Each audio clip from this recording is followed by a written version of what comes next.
అందరం పాటల ద్వారా ఆయనను మహిమపరిచి ఘనపరిచాం. ఇటు గొప్ప భాగ్యమును మన అందరికి ఇచ్చిన దేవునికి, మన ప్రభు రక్షకుడైన యేసుక్రీస్తు వారి శ్రేష్టమైన నామంలో తండ్రి అయిన దేవునికి కృతజ్ఞతాస్తుతి స్తోత్రాలు చెల్లిస్తున్నాం. మరొక కృతజ్ఞత తండ్రి అయిన దేవునికి చెల్లాల్సిన విషయం ఉన్నది. అది ఏంటంటే, గత కాలము అయ్యగారికి చాలా అనారోగ్య పరిస్థితులు ఉంది.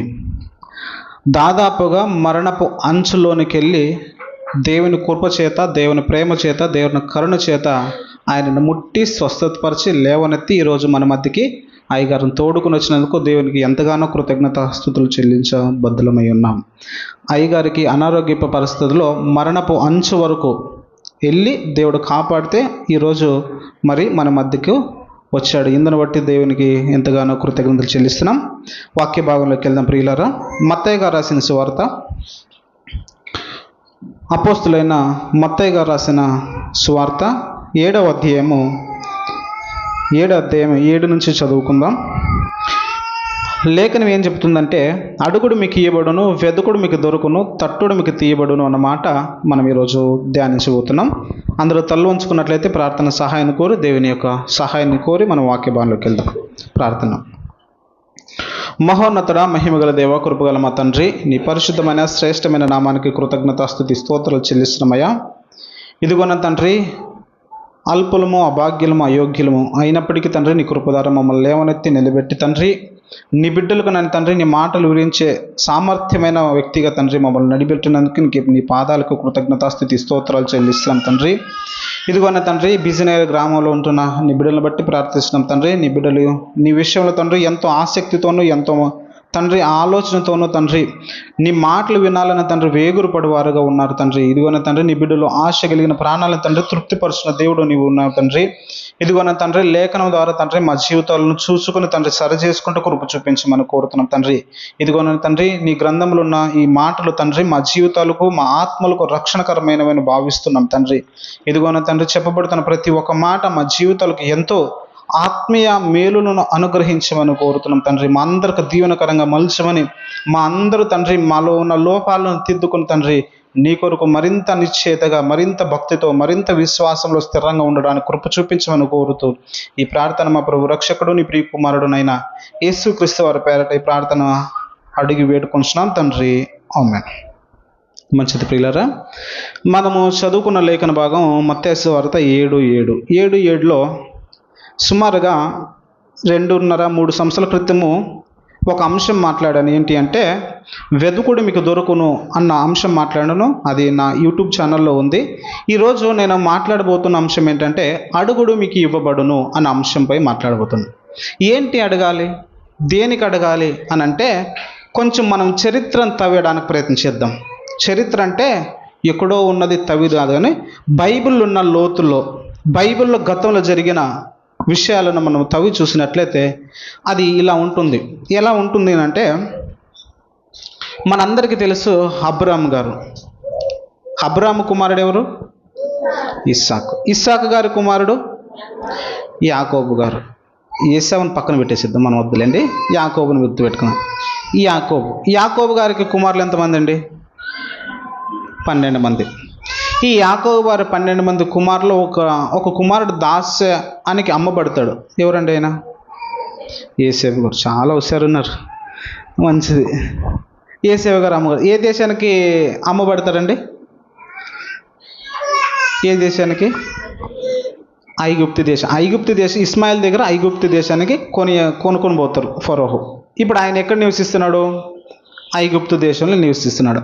ఐగుప్తు దేశంలో నివసిస్తున్నప్పుడు ఈ కాలంలో కొన్ని సంవత్సరాలు గడుస్తూ ఏమైందంటే, ఐగుప్తు దేశపు రాజుకు, ఐగుప్తు దేశ అధికారికి లేక ఫరోకు ఒక కళ వచ్చింది. ఆ కళ ఏమని వచ్చిందంటే, ఒక 7 సంవత్సరాలు కరువు కాలం వస్తుంది, ఒక 7 సంవత్సరాలు విపరీతమైన పంట పండుతుందని కళ వస్తుంది. ఈ కళ భావన తెలియక తపన పడుతున్న క్రమంలో ఆ కళ భావన వివరించిన వ్యక్తి ఎవరంటే యేసేపు గారు.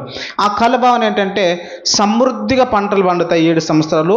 ఆ సమృద్ధిగా పండిన తర్వాత మిగతా ఆ సంవత్సరంలో ఏమవుతుందో కరువు వస్తుంది అని చెప్పినప్పుడు ప్రపంచమంతా ఈ కరువుని, ఆ రుచి తెలియక, కళభావం తెలియక ఆ సమృద్ధిగా వండుకున్నప్పుడు మాత్రం అమ్ముకున్నారు. ఈ ఐగుప్తీయుల ఫరో ఏం చేశాడంటే, ఆ దవస ధాన్యం అంతా సమకూర్చుకొని తన దేశంలో పెట్టుకున్నప్పుడు చుట్టుముట్టు దేశాలందరికీ కరువు వచ్చినప్పుడు అప్పుడు అందరూ ఆహారం కొరకు వేచి చూసింది, ఆహారం కొరకు వెతికిన దేశం ఏంటంటే ఐగుప్తు దేశం.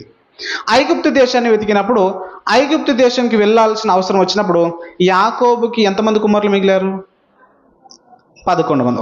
ఒకరు అమ్మబడితే ఇప్పుడు ఎంతమంది మిగిలారంటే 11 మంది మిగిలారు. ఈ 11 మందిలో కొంతమందిని ముగ్గురిని ఏం చేస్తాడంటే ఐగుప్తు దేశానికి దవస ధాన్యాన్ని తీసుకురాడని తండ్రి ఎవరంటే యాకోబు గారు ఐగుప్తు దేశానికి పంపిస్తాడు. పంపించినప్పుడు ఆయనకి మా అన్నాలనే గుర్తుకొచ్చిన ఇదంతా చరిత్ర. తర్వాత ఆయన ఏం చేస్తాడంటే సరే అక్కడ కరువు కాలం వచ్చింది, అక్కడికి వద్దులే, మీరందరూ ఇక్కడికే రండి, ఇక్కడే సెటిల్ అయిపోద్దాం, ఇక్కడ నేను ఉన్నత అధికారిగా ఉన్నాను, ప్రధానమంత్రిగా ఉన్నానని చెప్పినప్పుడు వారందరూ వస్తారు. వచ్చిన మంది ఎంతమంది అండి? ఎంతమంది తెలుసా? ఐగుప్తు దేశానికి వచ్చింది ఎంతమంది? 70 మంది. 70 మంది అన్నలు, వదినలు, పిల్లలు, వాళ్ళ గొర్రెలు, పొట్టేండ్లు, తండ్రి అందరూ కలిసి 70 మంది ఐగుప్తు దేశానికి వస్తారు. ఐగుప్తు దేశానికి వచ్చినప్పుడు ఒక 30 సంవత్సరాలు మాత్రం దేవుని దయ వలన క్షేమంగా బ్రతికారు. ఫరో ఉన్నాడు, యోసేపు గారు ఉన్నారు. 30 సంవత్సరాలు మాత్రం క్షేమంగా, ఆరోగ్యంగా, సంతోషంగా బ్రతికారు. యోసేపు గారు చచ్చిపోతాడు. యోసేపు గారు చచ్చిపోయిన తర్వాత వేరొక ఫరో వస్తాడు, వాళ్ళని చిత్రహింసలు పెడతాడు. చిత్రహింసలు ఎన్ని సంవత్సరాలు పెడతాడు అని అంటే సుమారుగా 400 సంవత్సరాలను వాళ్ళు ఒడ్డు సాకరి చేపించుకుంటాడు. ఎవరు? ఐగుప్తు దేశ ఫరోలు. ఈ ఒడ్డు సాకరి చేస్తున్నప్పుడు ఇశ్రాయేలు దేవునికి మొర పెడుతున్నారు, మేము కష్టంలో ఉన్నాం, మమ్మల్ని విడిపించండి, మేము భయంకరమైన బాధలో ఉన్నాం, మమ్మల్ని విడిపించండి, భయంకరమైన చెరసాల్లో ఉన్నాం, మమ్మల్ని విడిపించండి అని దేవునికి ప్రార్థన చేసినప్పుడు ఆ దేవుడు ఆ ఇశ్రాయేలు ప్రార్థన విని ఒక నాయకుని నిలబెట్టాడు. ఆయన నాయకుని పేరే మోషే గారు. ఈ మోషే గారు, ఈ నాయకుడు వచ్చి ఇశ్రాయేలుని ఐగుప్తు దేశం నుండి తీసుకెళ్ళడానికి ప్రయత్నిస్తాడు. కానీ ఫరో మాట వినడు. ఇశ్రాయేలుకి మేము మా సొంత దేశానికి, కానాను దేశానికి, వాగ్దాన భూదేశానికి, పాలు తేనెలు ప్రవశించు దేశానికి మేము వెళ్ళాలి అని ఫరోను మనవి చేసుకున్నప్పుడు ఆ ఫరో కఠినుడై ఆ మనవిని నిర్లక్ష్యం చేసి ఆ మనవిని తిరస్కరించి వారిని వెళ్ళడానికి అనుమతించాడు. అప్పుడు దేవుడు ఏం చేస్తాడంటే ఫరోకు దేవునిగా మోసేని నియమిస్తాడు. ఎవరికి దేవునిగా? ఫరోకే దేవుడు. ఎవరు? మోసే. దేవుడు అంటే ఏమి? దేవుని మాటకు విధేయత చూపిస్తే మంచిది, దేవుని మాటకు విధేయత చూపించుకుంటే సుక్కులు చూపిస్తారు, అంతేగా. ఈ మోషే గారు ఏం చేశారంటే మోషే గారిని దేవుడు ఫరోకు దేవునిగా నియమించినప్పుడు 10 తెగుల చేత ఆ ఐగుప్తు దేశాన్ని సుక్కులు చూపించి వచ్చాడు. ఈ సుక్కులు చూపించి వచ్చే ఈ కాలంలో ఒక మార్గం గుండా వెళ్తుండగా ఒక పెద్ద భయంకరమైన సముద్రము ఎదురవుతుంది. ఆ సముద్రం ఎదురైనప్పుడు వెనక్కి చూస్తే ఫరోహ సైన్యాలు తరుగుతున్నా, ముందు చూస్తే సముద్రం అంటే ఉంది. వారు వెళ్ళిపోవాలో తెలియక మళ్ళీ దేవుని మొరపెట్టుకున్నప్పుడు దేవుడు మళ్ళీ మోషే గారికి అడిగినప్పుడు మోషే గారు దేవుని మొరపెట్టుకుంటే అప్పుడు మోషే గారికి దేవుడు ఆజ్ఞ ఇచ్చితే ఆ సముద్రం 2 పాయలుగా వెళ్తుంది. 2 పాయలుగా వెళ్తున్నప్పుడు వీళ్ళు ఎక్కడ ప్రయాణం చేస్తారంటే అరణ్య ప్రయాణంలో ప్రయాణం చేస్తూ ఉంటారు. రైటా? ఇంతవరకు క్లియరా? రైట్. ఈ అరణ్య ప్రయాణాలు ప్రయాణిస్తున్నప్పుడు ఏం చేస్తారంటే కొన్ని కష్టాలు వచ్చాయి వాళ్ళకి. కొన్ని కష్టాలు వచ్చినప్పుడు వాళ్ళు ఎవరి మీద సనుగుతున్నారంటే మోషే గారి మీద, అహరోనుల మీద సనుగుతున్నారు. ఏమైనా సనుగుతున్నారు అని చూస్తే దేని కొరకు సనుగుతున్నారో చూద్దాం. సంఖ్యాకాండం 11వ అధ్యాయం. సంఖ్యాకాండము 11వ అధ్యాయం 4 నుంచి చదువుకుందామా? వారి మధ్యనున్న మిశ్రిత జనము మాంసాపేక్ష అధికముగా కనపరచగా ఇశ్రాయేలు మరలా ఏడ్చి మాకెవరు మాంసం పెట్టెదరు? ఐగుప్తులో మేము ఉచితంగా తినిన చేపలను, కీరకాయలను, దోసకాయలను, కూరకాయలను, ఉల్లిపాయలను, తెల్లగడ్డలను జ్ఞాపకంకి వస్తుందంట. రైటా? ఇప్పుడు కొంచెం ఒక చిన్న వివరణ చేసే ప్రయత్నం చేస్తాం. సంఖ్యాకాండం అని అంటే మనకి ఇంగ్లీష్లో నంబర్స్ అని తెలుస్తుంది, కన్నడకు వచ్చేసరికి అరణ్యకాండం అని ఉంది. నంబర్స్కి అరణ్యకాండానికి కొంచెం పేరు వ్యత్యాసమైన దీనిని సెప్టువాజింట్ అంటే పాత నిబంధన హెబ్రూ భాషలో రాయబడింది. ఈ పాత నిబంధన హెబ్రూ భాషలో ఉన్నప్పుడు దీనిని గ్రీక్ భాషలోకి తర్జుమా చేసినప్పుడు 70 మంది దీనిని తర్జుమా చేస్తారు. 70 మంది తర్జుమా చేయడం వల్ల సెప్ట్ వాజెంట్. గ్రీక్ భాషలో 70 మందిని సెప్ట్ అంటారు. 70ని సెప్ట్ అంటే 70 మంది ట్రాన్స్లేషన్ చేసిన దానికి సెప్ట్ వాజ్ అంటారు. ఆ సెప్ట్ వాజెంట్లో వాడబడిన ఈ సంఖ్యాకాండానికి వాడబడిన పదం ఏంటంటే మరుభూమి లేక అరణ్య ప్రదేశము అని రాయబడింది. ఆ మాట తీసుకుని వచ్చి మన కన్నడ బైబిల్లో అరణ్యకాండము అని పెట్టారు. సంఖ్యాకాండం దేనికి వచ్చిందంటే ఈ సంఖ్యాకాండము ఆ అరణ్యంలో 2 సార్లు జనాలు ఎంతమంది ఉన్నారో లెక్క పెట్టారు. ఎవరెవరు ఏ గోత్రికులని ఎంతమంది ఉన్నారని లెక్క పెట్టడం వల్ల ఆ లెక్కను బట్టి ఆ సంఖ్యను బట్టి సంఖ్యాకాండం అని చేర్చబడింది లేక పెట్టబడింది. ఇప్పుడు మనం ఇక్కడ చూస్తుంటే ఈ అరణ్యంలో దేని కొరకు సనుగుతున్నారంటే ఇశ్రాయేలీలు, ఈ ఇశ్రాయేల్ ఎవరంట? మిశ్రిత జనం. మిశ్రిత జనం అంటే ఏంటి అర్థం? మన భాషలో మనకు అర్థమయ్యే భాషలో ఏం చెప్పాలంటే అర్థం క్రైస్తవులు, అర్థము క్రైస్తవు కానివారు. ఇక్కడ ఇశ్రాయేలీలు మిశ్రిత జనం అంటే ఎవరంటే సగమేమో ఇశ్రాయేలీలు, సగమేమో ఇశ్రాయేలీలు కాదు. సగం ఇశ్రాయేలీలు, సగం ఇశ్రాయేలీలు. కానీ ఈ మిశ్రిత జనానికి ఏం ఆశ పుట్టిందంట? మాంసం తినాలని ఆశ పుట్టిందంట. మాంసం తినాలని ఆశపడితే వీళ్ళ ఆశ ఎట్లుందంట? 400 సంవత్సరాల్లో గొడ్డు సాకరి ఐగుప్తు దేశంలో చేస్తే మేము ఏమంటానంట ఉచితముగా ఎక్కడ తిన్నారంట? ఉచితముగా ఐగుప్తు దేశంలో కీరకాయలు, ఉల్లిపాయలు, తెల్లగడ్డలు, మాంసములు, ఇంకా ఏమేమి తింటారంట చూద్దాం, మళ్ళీ చదువుదామా. ఐగుప్తులో మేము ఉచితముగా తినిన చేపలను, కీరకాయలను, దోసకాయలను, కూరాకులను, ఉల్లిపాయలను, తెల్లగడ్డలు మాకు జ్ఞాపకం వచ్చున్నాయి. ఉచితంగా తిన్నారు వీళ్ళు. ఒడ్డు సేకరణ చేశారు కదా, ఎంత హింస పెట్టారు కదా. ఆ హింస పెడితేనే వాళ్ళు పెట్టిన మొర్రకు దేవుడు ఆలకించి వాళ్ళని ఐగుప్తు దేశం నుంచి కానాను భూదేశానికి నడిపించారు కదా. ఇక్కడ ఏమంటున్నట్ట? మేము ఉచితంగా తిన్నాం అంటున్నాం. ఏమంటున్నట్ట? ఉచితంగా తిన్నాం. ఉచితంగా తిన్నారు వీళ్ళు. ఉచితంగా తిన్నా కూడా ఏమని అడుగుతున్నారు? దేని కొరకు అడుగుతున్నారంట? కూరగాయల కోసం, ఉల్లిపాయల కొరకు వాళ్ళు ఏడుస్తున్నారంట.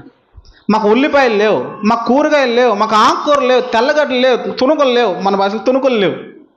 తుణుకుల కోసము, ఉల్లిపాయల కోసము, కూరగాయల కోసము ఏడుస్తున్నారు. ఇప్పుడు ఏమని అడుగుతారు వీళ్ళు? ఏమని అడుగుతారు? మాకు తుణుకులు కావాలా, మాకు కూరగాయలు కావాలా, మాకు ఎల్లిపాయలు కావాలా, ఉల్లిపాయలు కావాలా, కాయగూరలు కావాలని అడుస్తారు. దేవుని అడగడం ఇదేనా? అర్థమవుతుందా ప్రియులారా? దేని కొరకు అడుగుతున్నట్టు వీళ్ళు? ఉల్లిపాయల కోసం అడుగుతున్నట్ట. అయితే దేవుడు ఈ ఉల్లిపాయల కొరకు, ఈ ఇశ్రాయేల్ దేవుని ఉల్లిపాయల కొరకు అడిగినప్పుడు ఈ విషయంలో మోషే గారికి కోపం వస్తుంది. కోపం వచ్చినప్పుడు మోషే గారు ఏం చేస్తారంటే దేవుని మీద కోపపడతాడు. ఏమైనా పడతాడు? ఒక మాట చూద్దాం. మోషే గారు ఏమైనా కోపపడతాడు? 11 నుంచి చదువుకుందామా. అదే అధ్యాయం, సంఖ్యాకాండము 11:11. కాగా మోషే యెహోవాతో ఇట్లా నేను నీవేళ నీ సేవకును బాధించితివి, నా మీద కటాక్షము రానియక ఈ జనులందరి భారము నా మీద పెట్టనేలా? నేను ఈ సర్వ సమాజము గర్భమును ధరించితినా? నేను వీరిని కంటినా? పాలిచి పెంచడు తండ్రి పసిపిల్లను మోయినట్లు నేను వీరి తండ్రులకు ప్రమాణపూర్వకంగా ఇచ్చిన దేశముకు వీరిని నీ రొమ్మును ఎత్తుకొని పొమ్మని నాతో చెప్పుచున్నాను. ఈ సమస్త ప్రజలకు ఇచ్చుటకు మాంసము నాకెక్కడిది? వారు నన్ను చూచి ఏడ్చుచు తినుటకు మాకు మాంసం ఇమ్మని అడుగుచున్నారు.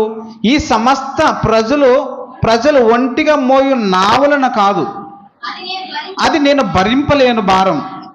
నీవు నాకిట్లు చేసిన ఎడల నన్ను చంపుము, నా మీద కటాక్షం ఉంచిన ఎడల నేను నా బాధను చూడకుండానట్లు నన్ను చంపుము అంటాడు. మోషే గారు ఎంత సిరాకు వచ్చిందంటే, ఈ ఇశ్రాయేల్ని అడగడం వల్ల మోషే గారికి సిరాకు వచ్చింది. ఏమని అడుగుతారంటే, ఇంత సుమారుగా 20 లక్షల మంది ఉన్నారు. సుమారుగా 20 లక్షల మందికి నేను ఎక్కడి నుంచి మాంసం తీసుకురావాలి? 20 లక్షల మందికి నేను ఎక్కడి నుంచి కూరగాయ తీసుకురావాలి? 20 లక్షల మందిని నేను కన్నానా? 20 లక్షల మందికి నేను పాలసీ పెంచుతున్నానా? 20 లక్షల మందికి నేనేమో తండ్రినా? ఇంతమందిని నాకు సాకడం ఎట్లయితుంది? ఇంతమందిని భారం నా మీద ఎట్లా పెడుతున్నావు నువ్వు? నాకు ఈ భారం నా వద్దు, ఒకవేళ ఈ భారం నువ్వు కూడా తీర్చుకోవడం నన్ను చంపేయి అని మోషే గారు అడుగుతాడు. నీవు నా పట్ల కూడా దయ చూపించకపోతే నన్ను చంపేయి, నేను చచ్చిపోతాను, నేను ఈ భారం భరించలేను అంటున్నాడు. అప్పుడు దేవుడు ఏం చేస్తాడంటే, సరే, ఇశ్రాయేలులు అడిగారు. ఏమని అడిగారు? కూరగాయలు, ఉల్లిపాయలు, తెల్లగడ్డలు, తునుగులు, మాంసము, ఇంకా కూరగాయల కొరకు అడిగారు. ఇప్పుడు ఏం చేయాలి? ఇప్పుడు దేవుడు ఇవ్వాలి కదా. ఇస్తున్నాడు. ఏమి ఇస్తున్నాడు చూద్దాం. 18 వచనం చదువుకుందామా.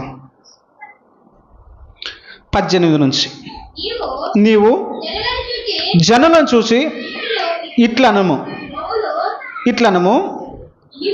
మిమ్మును మీరు రేపటికి పరిశుద్ధపరచుకునుడి, మీరు మాంసం తిందురు, యెహోవా వినునట్లు ఏడ్చి, మాకు ఎవరు మాంసం పెట్టుదురు? ఐగుప్తులో మాకు బాగుగానే జరిగినదని మీరు చెప్పుకుంటారు గనుక యెహోవా మీకు మాంసం ఇచ్చును, మీరు తిందురు. 1 దినం కాదు, 2 దినములు కాదు, 5 దినములు కాదు, 10 దినములు కాదు, 20 దినములు కాదు, 1 నెల దినం వరకు, అనగా అది మీ నాసిక రంధ్రముల నుండి వచ్చి మీకు అసహ్యం పుట్టు వరకు దాన్ని తిందురు. ఎలా అనగా మీరు మీ మధ్యనున్న యెహోవాను నిర్లక్ష్యం చేసి ఆయన సన్నిధిని ఏడ్చి ఐగుప్తు నుండి ఎందుకు వచ్చి తినమని అనుకుంటురి అని అంటున్నాడు. దేవుడి రియాక్షన్ ఏమంటుందంటే, మీరు కూరగాయలు తింటామన్నారు, లేక మాంసం తింటారన్నారు, సరే మీరు అడిగింది ఇస్తాను.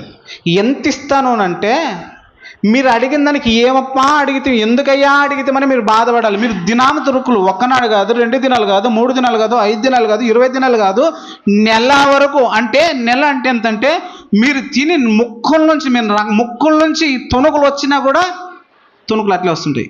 మీరు ముక్కుల నుంచి మీకు మాంసాలు వచ్చినా కూడా మీకు మాంసాలు అట్లే వస్తాయి. మీకు అసహ్యం పుట్టేంత వరకు మీకు మాంసం ఇస్తాను అన్నాడు. అసహ్యం అయ్యేంత వరకు మాంసం ఇచ్చాడంట. రైటా? మీరు ఎంతవరకు అంటే 1 దినం కాదు, 2 దినాలు కాదు, 3 దినాలు కాదు, మీ నాసిక రంధ్రం నుండి వచ్చి మీకు అసహ్యము పుట్టినంత వరకు మీకు ఆ మాంసము లభిస్తుంది, నేను ఇస్తానన్నాను. అప్పుడు తింటూ వీళ్ళకి అసహ్యం అయిపోయింది. ఇక్కడ మనం నేర్చుకోవాల్సిన విషయం ఏంటంటే, ఈ భౌతిక సంబంధమైన కూరగాయలకు, భౌతిక సంబంధమైన మాంసం కొరకు, భౌతిక సంబంధమైన కూరగాయల కొరకు మన దేవుడు అడిగితే ఖచ్చితంగా ఇస్తాడు. మనము దేవునిని సామాన్యంగా, లేక మనం దేవునిని ఎంత సింపుల్గా అర్థం చేసుకుంటామంటే, మాకు కూరగాయలు కూడా పెట్టడానికి చేత కదా, లేక మాకు మాంసం కూడా పెట్టడానికి చేత కానీ చిన్న స్థాయిలో మనం దేవుని అర్థం చేసుకుంటున్నాం కనుక దేవుడు ఇస్తే ఇది కాదు శాశ్వతమైనది, ఇది భౌతికమైనది, భూ సంబంధమైనది. 1 రోజు ఉపవాసం ఉంటే మనం చచ్చిపోము, 2 రోజులు ఉపవాసం ఉంటే చచ్చిపోము. ఈ తాత్కాలికమైన దానినే దేవునిని విసిగించేంత వరకు అడగకూడదు. అర్థమవుతుంది ప్రియులరా? ఈ విసిగించేంత వరకు అడగకూడదు. దేవుడు మనల్ని పుట్టించాడు, దేవుడు మనల్ని సృష్టించాడు, దేవుడు మనల్ని నిర్మించాడు. ఆ నిర్మించిన వ్యక్తి, ఆ సృష్టించిన వ్యక్తి మన అక్కరలేవు ఆయనకు తెలియదా ప్రియులరా? చూద్దాం. మత్తయి గారు రాసిన సువార్త 6వ అధ్యాయం 33వ వచనం చూసుకుందాం. దానికన్నా మునుపు 7వ అధ్యాయం 10వ వచనం చదువుకుందామా. 7:10 మీరు చెడ్డవారై ఉండి మీ పిల్లలకు మంచి ఈవులు నెరిగి ఉండి పరలోకమందున్న మీ తండ్రి తన్ను అడుగు వారికి అంతకంటే ఎంతో నిశ్చయముగా మంచి ఈవులు ఇచ్చును కదా. మనం తండ్రి అనే దేవుని అడగాల్సిన విషయం ఏంటంటే, కేవలం భౌతిక సంబంధమైనవి, లేక మన శరీరాలకు సంబంధమైనవి, శరీరాలకు అవసరమైనవి అడిగితే అంత చిన్న స్థాయిలో దేవుడిని మనం అడగకూడదు. మనం అడగకపోయినా కూడా మన అక్కరని అడిగిన దేవుడు మనకి ఏదైతే అవసరమో, ఏదైతే మనకి అవసరం ఉన్నదో, ఏదైతే మనకి పనికి వస్తుందో, ఏదైతే మనకి మన జీవితాలకు సరిపడవలసింది ఉందో, మనం అడగక మునిపే దేవుడు మనకు మన అక్కరలను ఎరిగిన దేవుడు. భౌతికమైన సంబంధమైన వాటి కొరకు, భౌతికమైన వాటి కొరకు మనం దేవుని యందు అడగకూడదు. ఒకవేళ అడిగితే ఏమవుతుందంటే, అడిగినా కూడా తృప్తి పడేంత వరకు అడగొచ్చు, కానీ దేవుణ్ణే విసిగించేంత వరకు మనం అడిగితే ఏం చేస్తుందంట, మన నాసిక రంధ్రం నుంచి బయటికి వచ్చేంత వరకు, లేక మనకు అసహ్యం వేసేంత వరకు దేవుడు దాన్ని మనకి దయచేస్తాడు పిల్లలు. గనుక మనం ఏం చేయాలంటే, దేనిని అడగాలంటే భౌతిక సంబంధమైన వారి కొరకు మనము అడగకూడదు.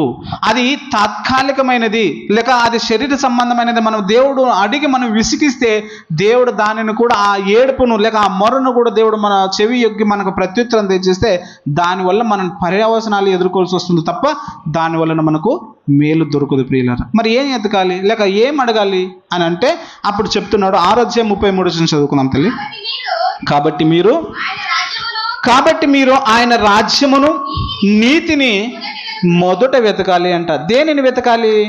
ఆయన రాజ్యమును నీతిని మనం మొదట వెతికితే మనకేం చేస్తానంట?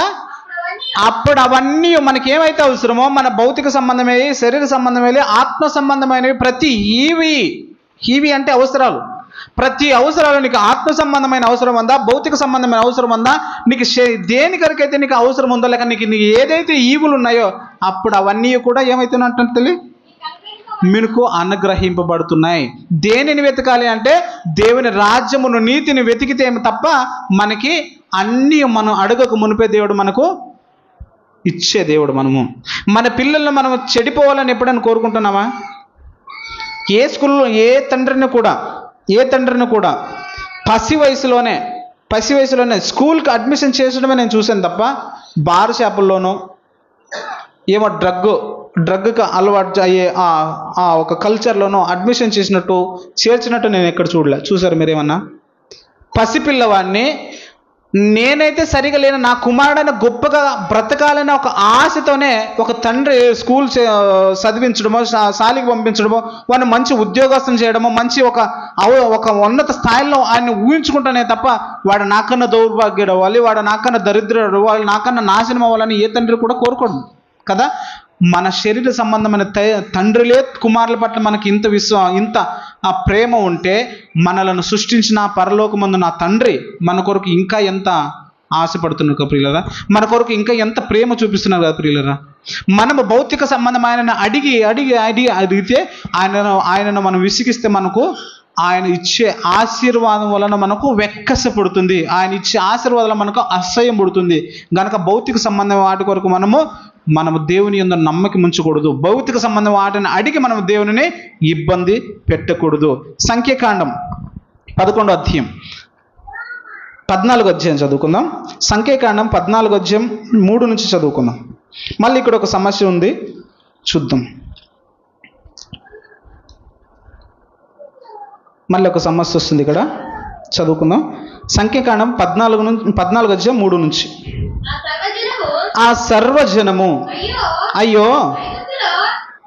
అయ్యో ఐగుప్తులు మేము చావలేదు, ఈ అరణ్యంలో మేమేలా చావలేదు, మేము కత్తివాత పడునట్లు యెహోవా మమ్మను ఈ దేశంలోనికి ఏలా తీసుకుని వచ్చెను, మా భార్యలు మా పిల్లలు కుళ్ళిపోదురు, తిరిగి ఐగుప్తు వెళ్ళుట మాకు మేలు కదా అని వారితో అనిరి.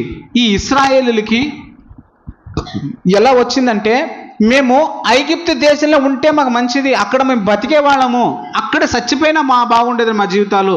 ఇక్కడ అరణ్య దేశానికి వచ్చి మేము చచ్చిపోతున్నాం. ఈ అరణ్య దేశానికి వచ్చి మా పిల్లలు తల్లులు మా భార్యలు కుంగిపోతున్నారు, సొమ్మసిల్లిపోతున్నారు. వారు ఏమవుతున్నారంట? కుళ్ళిపోతున్నారు, సొమ్మసిల్లుతున్నారు, వాళ్ళు వీక్గా అయిపోతున్నారు. మేము ఐగుప్తులో ఉంటేనే బాగుండేవారమేమో, మేము ఐగుప్తులో ఉంటేనే చచ్చిపోయినట్లు ఉండేవారమేమో, మమ్మల్ని ఈ దేవుడు అరణ్య ప్రయాణంలో తెప్పించి ఈ పాలతేను ప్రవచించే దేశాన్ని తీసుకెళ్తానన్నాడు. పాలతేను ప్రవచించే దేశం లేదు, పాడు లేదు. ఆ దేశమే ఒక పాలుతేనులు ప్రవచించే దేశంగా మాకు ఉంది. అదే ఐగుప్తు దేశమే పాలుతేనులు ప్రవచించే దేశము. అక్కడ మాకు అన్ని కూరగాయలు దొరుకుతున్నాయి, మాంసం దొరుకుతుంది, తినడానికి అన్ని ఉన్నాయి, అన్ని సౌకర్యాలు ఉన్నాయి. అక్కడ మేము చావకుండా బ్రతుకుతున్నాం, మా భార్యలు బతుకుతున్నాం, మా పిల్లలు బతుకుతున్నాం. మమ్మల్ని ఎందుకు ఈ అరణ్యాలు తీసుకొచ్చి దేవుడు మమ్మల్ని చంపుతున్నాడు, మమ్మల్ని ఎందుకు దేవుడు ఈ అరణ్యాలు తీసుకొచ్చి మమ్మల్ని ఇలా నిలబెడుతున్నాడు, ఇలా హింస పెడుతున్నారని దేవుని మీద మళ్ళీ సనగడం ప్రారంభించారు. అప్పుడు ఏమవుతుంది చూద్దాం. కంటిన్యూ. వారు మన నాయకుడిని ఒకరిని నియమించుకుని ఐగుప్తునికి తిరిగి వెళ్తామని ఒకరితో ఒకడు చెప్పుకున్నారు. ఈ ఇశ్రాయేల్ జనాలు ఏం చేశారంటే, ఈ వద్దు, ఈ దేవుని సహవాసం వద్దు, ఈ మోసతో వద్దు, ఈ అహరోనుతో వద్దు, ఈ వంశమే వద్దు మనకి. మనలో మనం ఒకరిని నాయకునిగా నిలబెట్టుకుందాం, మనలో మనం ఒకరిని అధికారిగా నిలబెట్టుకుందాం, మనలో మనకు ఒక పెద్దగా నిలబెట్టుకుందాం. మనం ఏం చేద్దామంటే మనం తిరిగి ఐగుప్తు దేశానికి వెళ్దాం. అక్కడ మనము శాంతిగా బ్రతుకుతున్నాం. అక్కడ మనము కూరగాయలు ఉన్నాయి, తుణుకులు ఉన్నాయి, మాంసం ఉంది, పచ్చికూరలు ఉన్నాయి, ఉల్లిపాయలు ఉన్నాయి, ఆకుకూరలు ఉన్నాయి, కరివేపాకులు ఉన్నాయి, కారం ఉంది, వడ్డబడి అన్నీ ఉన్నాయి. అక్కడే దొరుకుతాయి మాకు అన్నీ. ఈ అరణ్య దేశం వద్దు, మనము ఏం చేద్దాం, మళ్ళీ తిరిగి ఎక్కడ వెళ్దాం అంటున్నారు? మళ్ళీ ఎక్కడ వెళ్తున్నా? ఐగుప్తు దేశానికి వెళ్తున్నారు. ఐగుప్తు దేశంలో ఏమై ఉన్నారు? వాళ్ళు బానిసలుగా ఉన్నారు. కానీ వీళ్ళు ఏం కోరుకుంటున్నారు? మళ్ళీ బానిసత్వాన్ని కోరుకుంటున్నాం. దేవుడు స్వతంత్ర దేశానికి మిమ్మల్ని తీసుకెళ్తానని వాగ్దానం చేస్తే, దేవుడు వాగ్దానం చేసిన ఆ భూ ప్రదేశానికి మిమ్మల్ని తీసుకెళ్తాను, పాలు తేనెలు ప్రవశించి దేశానికి తీసుకెళ్తానని దేవుడు వాగ్దానం ఇస్తే, ఆ మాట నిర్లక్ష్యం చేసి మళ్ళీ మేము ఎక్కడ పోతామంటున్నారు?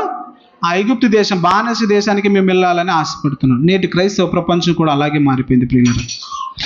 దేవుడు ఒకసారి మనల్ని నూతన పరిచి, నూతన సృష్టిగా మార్చి, ఆత్మ ద్వారా నీటి మూలంగానో ఆత్మ మూలంగానో నూతనగా జన్మించిన మనము కూడా ఏం చేస్తానంటే మరలా పాపం వైపు బానిసగా బ్రతుకున్న ఆ నీచమైన ప్రాచీనమైన ఆ జీవితాలలోనికి మనం వెళ్ళడానికి ఇష్టపడుతున్నామే తప్ప, నూతన సృష్టిగా మారాము, నూతన ప్రపంచం ఉంది, వాగ్దాన భూదేశం పైన ఉంది, ఆ వాగ్దాన భూదేశానికి వెళ్ళాలనే ఆలోచన లేకుండా అక్కడుంటేనే మాకు బాగుండేది. కొందరు చూస్తే పెద్దలు ఏమంటున్నారంటే, కొందరు అంటున్నారు, ఏమంటున్నారంటే, ఒక వ్యక్తి మారిన తర్వాత తన తాగుడు అలవాట్లు అన్నీ మానుకున్నాడు.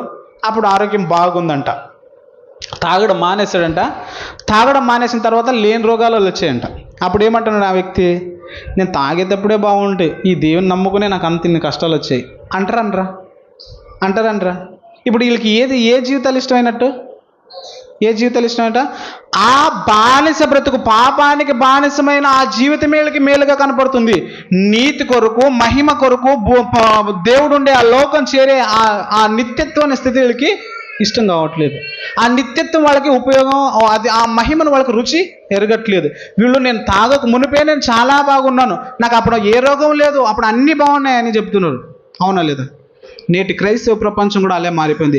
ఎప్పుడైతే ఆ గతంలో ఐగుప్తు దేశంలో ఎలాగైతే నిర్ణయించుకున్నారో మేము మరలా ఐగుప్తు దేశానికి లేక బానిస దేశానికి మేము వెళ్ళాలని ఎలా అయితే తపన పడ్డారో, నేటి క్రైస్తవ నూతన సృష్టిగా మారిన క్రైస్తవులు కూడా మరలా బానిస బ్రతుకన్న ఐగుప్తు దేశానికే వెళ్ళడానికి ఇష్టపడుతున్నారు ప్రియులు. అవునా లేదు ప్రియులరా? ఆ నాటి ఇశ్రాయేలులకు మనకి నేటి క్రైస్తవులకు ఏమైనా వ్యత్యాసం ఉందా ప్రియులరా?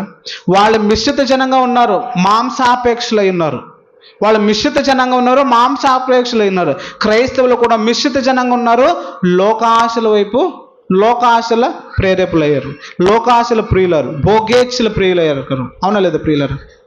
ఇశ్రాయేలీలు అదే ఆశపడి మరలా ఒక నాయకుడిని నిర్మించుకోవాలి, మరలా ఒక అధిపతిని నియమించుకోవాలి, మాకు ఒక నాయకుడు ఉంటే మళ్ళీ మమ్మల్ని తీసుకెళ్తాడు, ఐగుప్తు దేశానికి తీసుకెళ్తాడు, అక్కడ ఉంటే మాకు కూరగాయలు, పచ్చికూరలు, ఆకులు, ఉల్లిపాయలు, కరివేపాకులు అన్నీ దొరుకుతాయని ఆశపడుతున్నారు. నేటి క్రైస్తవ ప్రపంచం కూడా ఒక్కసారి నూతనగా సృష్టి అయిన తర్వాత కూడా, క్రొత్తగా జన్మించిన తర్వాత కూడా మరలా ఆ పాత జీవితాన్ని రుచించడానికి ఆశపడుతుంటాం. దీన్ని నేను అడుగుమన్నాడు దేవుడు ప్రియులరా. మళ్ళీ మనం ఏమంటున్నాం? అప్పుడే బాగుంటున్నాను, ఇప్పుడే బాగలేను. నేను బాప్తిని తీసుకుమునిపే బాగున్నాను, బాప్తిని తీసుకున్న తర్వాతే బాగలేను.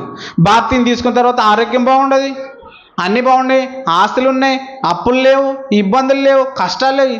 ఈ దేవుని నమ్ముకుని మాకు ఇంత కష్టాలు వచ్చేవా? దేవుని నమ్మిన తర్వాత మాకు ఇంత ఇబ్బందులు వచ్చేవా? దేవుని నమ్మిన తర్వాత మాకేంటికి అన్నీ మాకు విరుద్ధంగా జరుగుతున్నాయి, బాధపడుతూ ఉంటాం ప్రియులారా.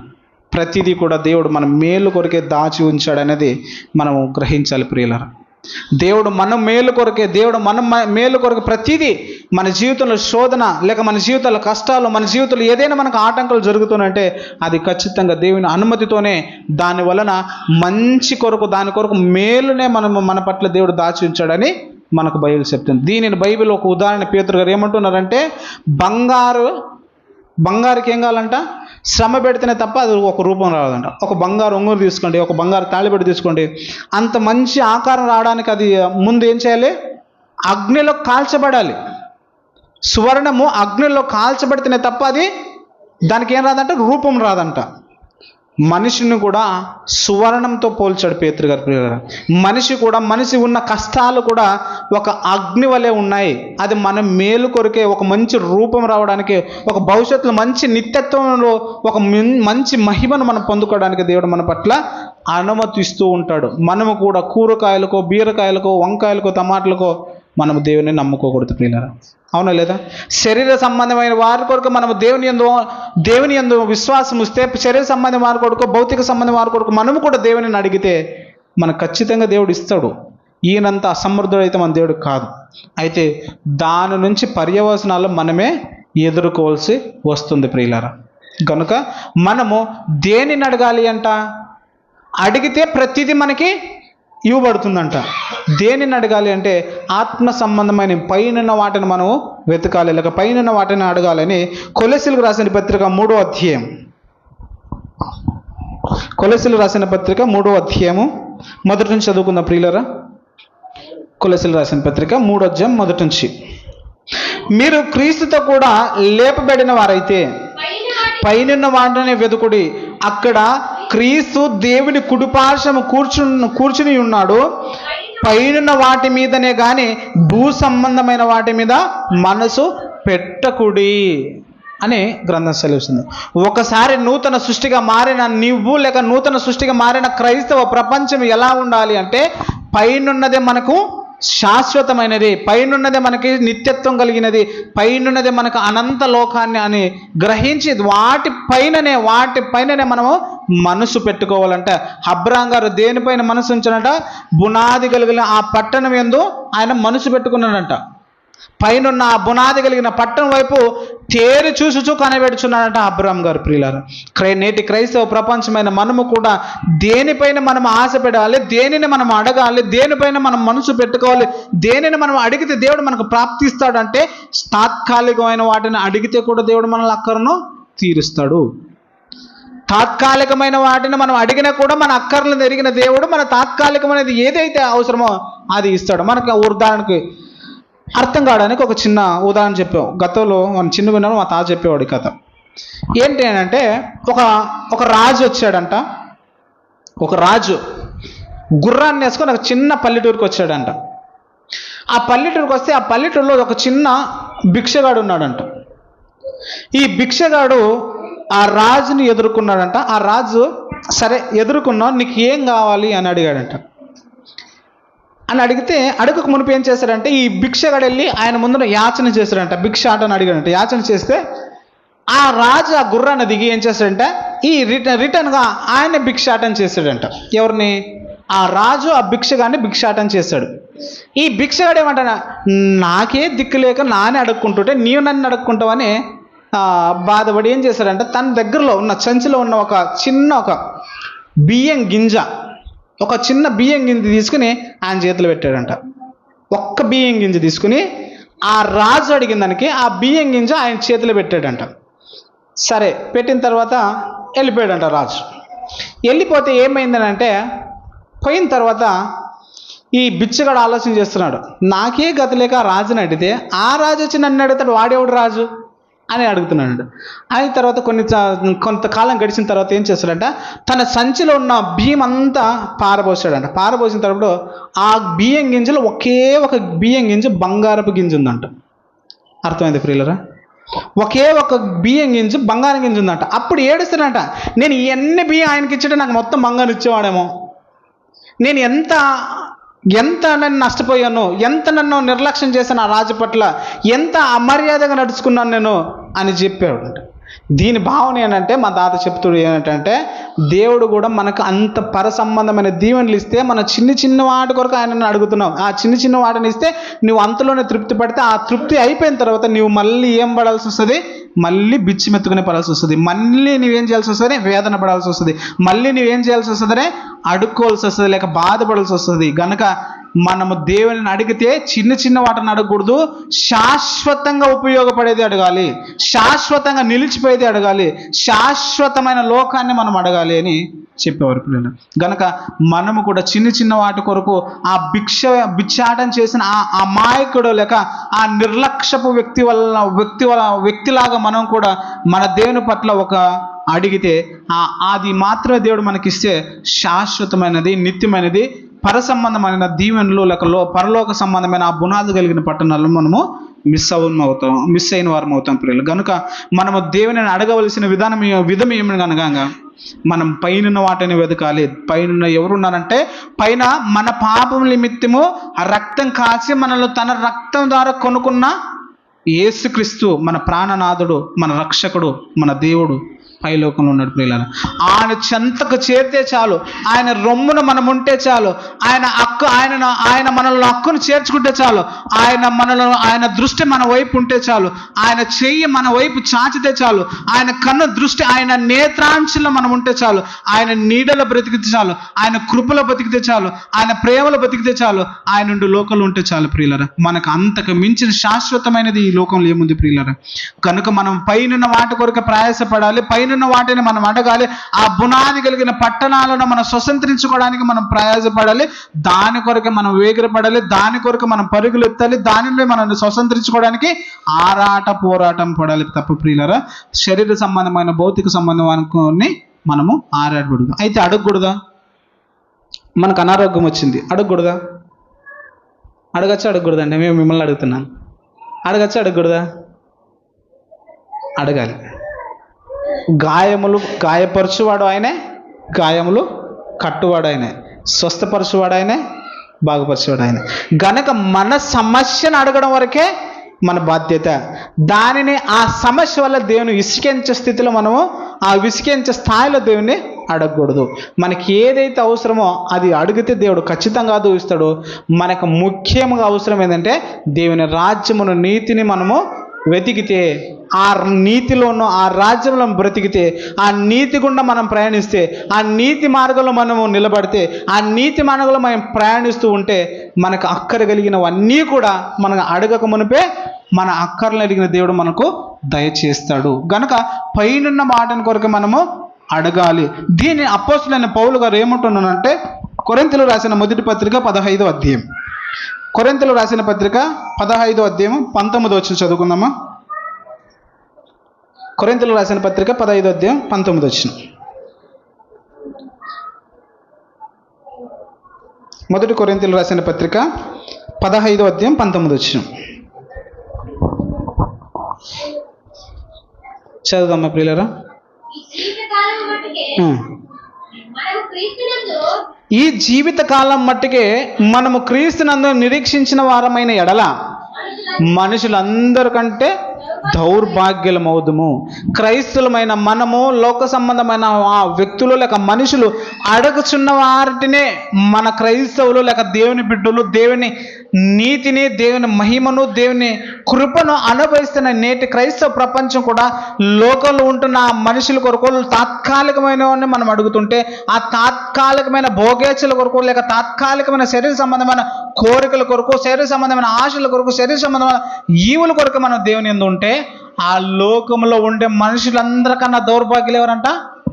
క్రైస్తవులమే అని చెప్తున్నాను. మళ్ళీ చదువుదాం ప్రియులారా. ఈ జీవితకాలం మట్టుకే మనము క్రీస్తునందు నిరీక్షించు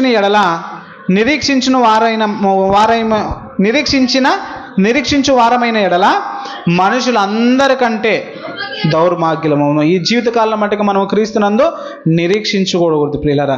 శాశ్వతమైన లోకము, పైనున్న లోకము, దేవుడుండే ఆ మహామహాలోకము, దేవుడుండే ఆ పరిశుద్ధ పట్టణము, ఆ సియోను పర్వతము, లేక క్రొత్త నిబంధన కానాను ప్రదేశము, లేక క్రొత్త నిబంధన వాగ్దాన భూదేశము, ఆ కానాను వైపు మన నేత్రాలు ఉంచుకోవాలి ప్రియులారా. ఆ కానాను వైపు మనలను, మన జీవితాలు, మన నేత్రాలను ఉంచుకోవాలి. కనుక ఈ భూ సంబంధమైన కానాను రుచి చూసినా కూడా వాళ్ళు ఎరగలేదు. యెహోషువ కాలేబు గారు ఏం చేశారంట, ఆ పట్టణాన్ని చూసి వచ్చారు. ఆ పట్టణాన్ని చూసి, ఏది వాగ్దాన భూదేశం మన పాలు తేనెలు ప్రవహించి ఆ దేశాన్ని చూసి వచ్చి ఇశ్రాయేలులకు ఆ ప్రదేశం బాగుంది, ఆ ప్రదేశం మేము చూసామని కూడా చెప్పినా కూడా వీళ్ళు నమ్మట్లేదంట. వీళ్ళు నమ్మకుండా మాకు ఏం కావాలంటున్నారంటే మేము కానాన్ దేశానికే ప్రయాణించుకుని పోతాం, మాకు ఒక నాయకుని నియమించుకుంటామని కింద అధ్యాయం కనపడుతుంటుంది. అట్లా కింద చదువుకుంటుంటే యెహోషువ కాలేబులు వెళ్ళి ఆ పట్టణం చూసేచ్చారు. పాలు తేలు ప్రవశించి ఆ దేశాన్ని చూసేసినా కూడా ఆ పట్టణ బాగుంది, అక్కడ మనకు దేవుడు వాగ్దానం చేశాడు, మనం వెళ్దాము అని అంటే కూడా వాళ్ళు నమ్మనట్టు నిర్లక్ష్యం చేసి మేము ఆ బానిస దేశం అని ఐగుప్తు దేశానికి వెళ్తాము అని వాళ్ళు కంకణం కట్టుకున్నారు. మనకు కూడా పైనుండి ఆ కనాను నుంచి ఒక వ్యక్తి వచ్చాడు ప్రియులారా. ఆ దేశం ఎలా ఉందో, ఆ లోకం ఎలా ఉందో, అక్కడ ఏమున్నాయో వచ్చి ఆ దేశ సంబంధమైన రాజ్యం ఈ లోకంలో స్థాపింపబడుతుంది.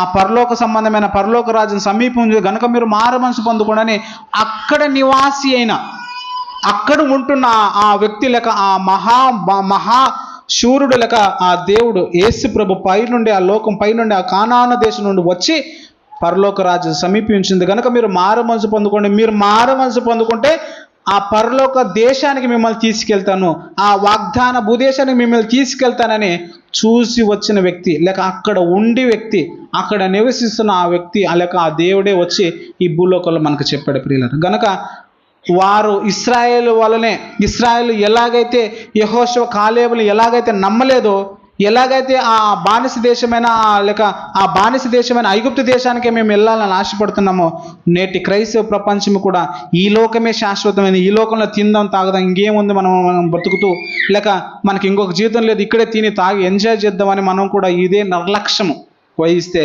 ఎలాగైతే ఇశ్రాయేలు యెహోషువ కాలేబులు చెప్పిన మాట వినకుండా నిర్లక్ష్యం చేసి నాశనం అయ్యారో, మనం కూడా పరలోక సంబంధమైన దేవుడు వచ్చి చెప్పినా కూడా ఈ గ్రంథంలో రాయబడిన మాటలు మనం విన్నా కూడా దాన్ని గ్రహించలేక మనం కూడా అలాగే నిర్లక్ష్యం చేస్తే మనం కూడా నాశనం అవుతాం. కనుక మనం పైనుండే లోకానికి మనం అందరం మనసు పెట్టాలని, పైనుండే ప్రదేశానికి మనం అందరం మక్కు చూపాలని మీ అందరూ ప్రభుపేట బ్రతిమాలుతూ ఇంత గొప్ప అవకాశమును ఇచ్చిన తండ్రి అయిన దేవునికి మన ప్రభు రక్షకుడైన యేసుక్రీస్తు వారి పేట కృతజ్ఞతలు చెల్లిస్తూ, ఓపికగా విన్న మీ అందరికీ పేరు పేరున వందనాలు చెల్లిస్తూ, సంఘ పెద్దలకు పేరు పేరున వందనాలు చెల్లిస్తూ, ఈ అవకాశాన్ని కల్పించిన అయ్యగారికి కూడా హృదయపూర్వక వందనాలు చెల్లిస్తూ ఈ నా మాటలు ముగిస్తూ ఈ సమయాన్ని అయ్యగారికి అప్పగిస్తున్నాను.